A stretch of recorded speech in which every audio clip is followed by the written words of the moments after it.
Okay, David, first off, you're back in the gym, first of all, and training properly for a fight. How good does it feel to be back, in some serious boxing training? It's nice, and it's nice actually to be able to throw punches at my own head height.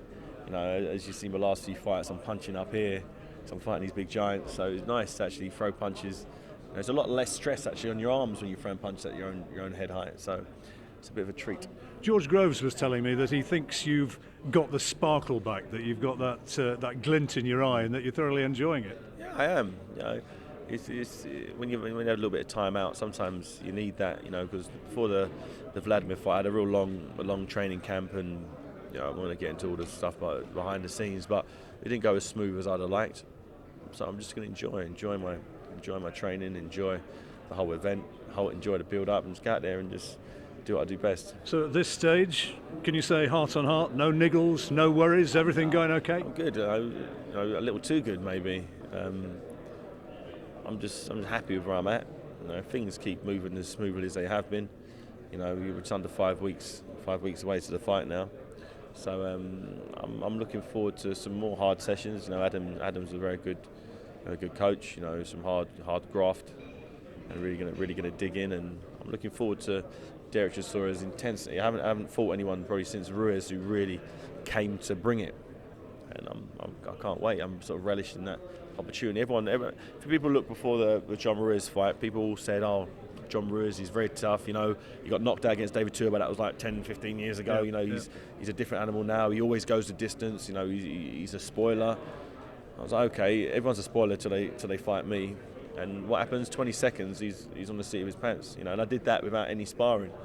I didn't do any sparring. I had got a cut before that fight, so I did no sparring. That was just me hitting the bag and mitts with Adam, and I managed to dispatch him in that fashion that I did. So now that I'm sparring, and now that things all seem to be smooth, I can't see Derek Chisora mounting any type of effort that's going to bother me whatsoever. You say that though, but behind the words for the press conferences and the bold predictions which go in the press, you surely have to have a respect for his intensity, which you've already mentioned, and the fact that, as far as I know, he's never been down either as an amateur or a pro. That's because he hasn't fought me yet. What is there to respect about a guy who's lost his last 3 title fights? Okay, he stayed on his feet.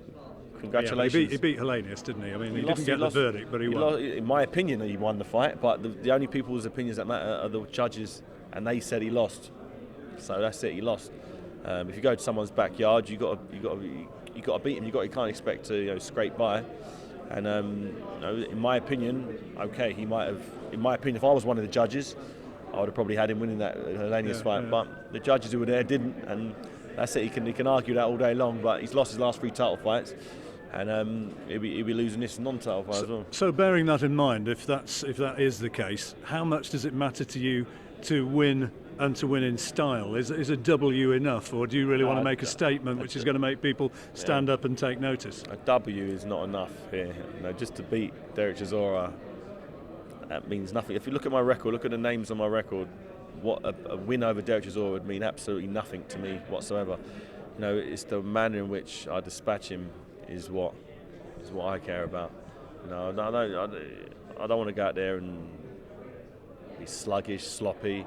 I don't want him to win any rounds. Crazy. I want to go out there and absolutely annihilate him.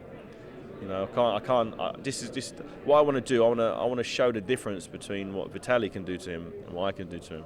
So you're not going to run. You're not going to be. I've got a 90% knockout ratio. If you get that by running, then I'm going to run. So you're going to stand and trade and show that you're the man, yeah? I'll do whatever I need to do to put him on his back.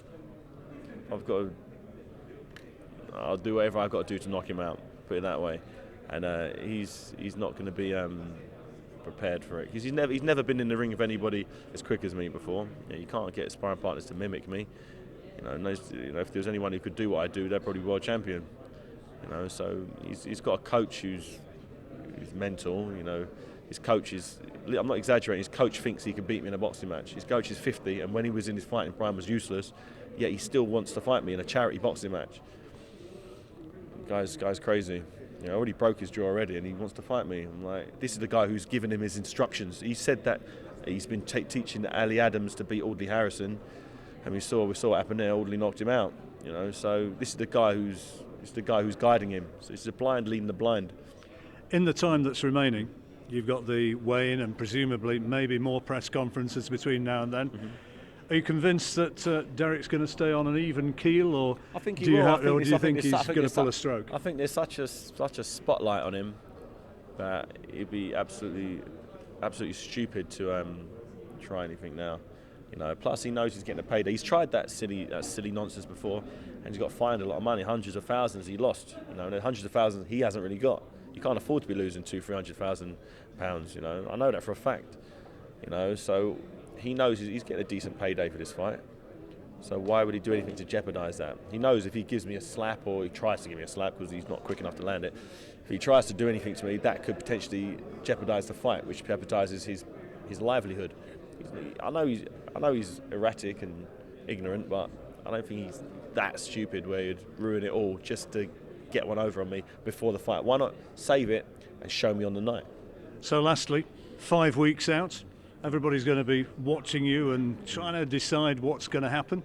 Have you got a prediction for our viewers? Yeah, the fight goes exactly how I want it to go.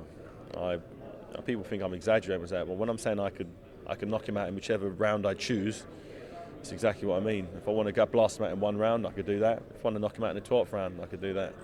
No, he doesn't have the skill set or the experience, the pedigree to live with someone like me. And you just got to check his record. Who's the best guy he's ever beaten? Who's the best win on his record?